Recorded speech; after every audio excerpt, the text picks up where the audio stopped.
السلام عليكم ورحمة الله وبركاته. لأول مرة ممكن 99% من اللي يسمع المقطع هذا يجهل الوضع هذا، وهذه يعني دعم للشباب السعوديين، مبادرة تعتبر دعم للشباب السعوديين. أنا بنزل لكم الخبر هذا بنزل لكم. أنا بتكلم عن ضمان استيراد الحطب. وش يقصد بالضمان هذا؟ يقصد الضمان هذا طبعا مندوب الصندوق التنمية الزراعية بعرعر، وهذا الكلام مو بس العرعر، جميع المناطق صحيح؟ نعم، بس احنا نتكلم انه بمنطقة حدود اي نعم، اي تفضل. الحطب، استيراد الحطب هذه هم الشباب عندنا اكثر شيء. الان هذا منتج جديد ولا احد تقدم عليه، وسهل ومكسبه سريع وفوائده حلوة.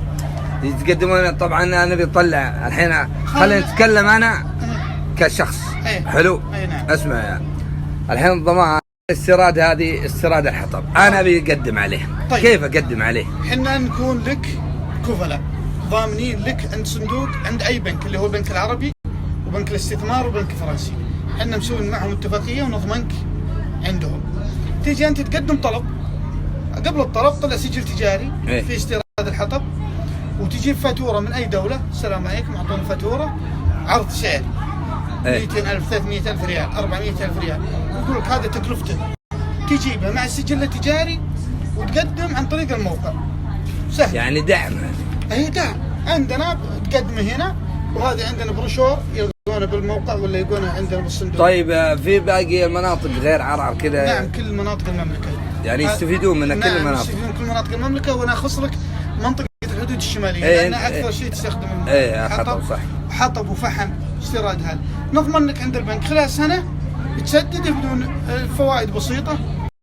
اللي بيطلع ضمان استيراد الحطب يطلع سجل تجاري ويروح لما الصندوق التنمية الزراعية. التنمية الزراعية يكفل. كم تبي قرض؟ 100,000 200,000 يعطيك القرض موجب وش فاتورة تجيبها من الخارج، اللي عرض سعر. يعني الخارج أكثر شيء أفريقيا ومفريقيا السودان والأمور هذه. عرض سعر. تجيبها العرض سعر مع السجل التجاري وتقدمه على من؟ الصندوق التنمية الزراعية.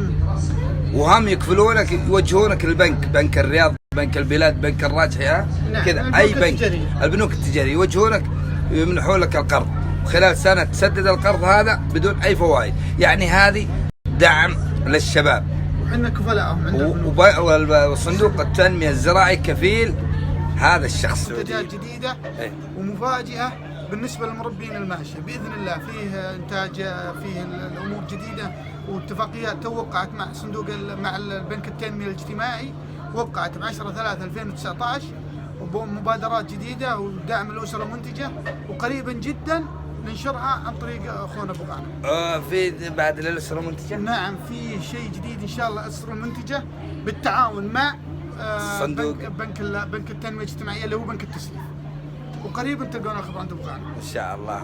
الامر واضح، وضحت الصوره عندكم. شكرا لكم، السلام عليكم. اشتغلوا وانشروا المقطع هذا اذا عشان يستفيد غيرك. السلام عليكم.